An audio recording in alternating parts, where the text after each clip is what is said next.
బంగారం మంచిదో కాదో పరీక్షించాలి అంటే నిప్పుల్లో వేయమన్నారు. భార్య ఎలాంటిదో తెలుసుకోవాలి అంటే దరిద్ర స్థితిలో ఉన్నప్పుడు ఎలా ఉందో గమనించమన్నారు. ఐశ్వర్యం ఉన్నప్పుడు అందరూ బాగానే ఉంటారు.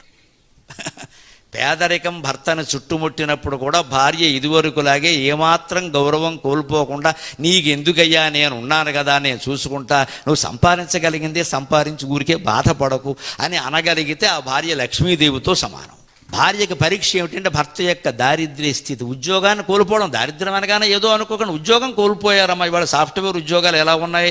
ఈ స్థితిలో ఎవరండి? భార్యకే అలా జరగచ్చు. భర్త ఏమిటయ్యా కష్టపడ్డా ఊరికే ఇంతకాలం ఇంట్లో ఉండు, నేను చూసుకుంటా, నా సంపాదన ఉంది కదా, నేను చూసుకుంటాను, ఇంట్లో ఉండు, రెస్ట్ తీసుకో అని భార్యనంటే ఆ భార్యకి ఎంత ఆనందంగా ఉంటుందండి. అది సంపాదిస్తే కానీ తప్పదు, సంపాదిస్తే కానీ తప్ప ఇంకాస్త ఒత్తిడి పెంచుకుంటామా?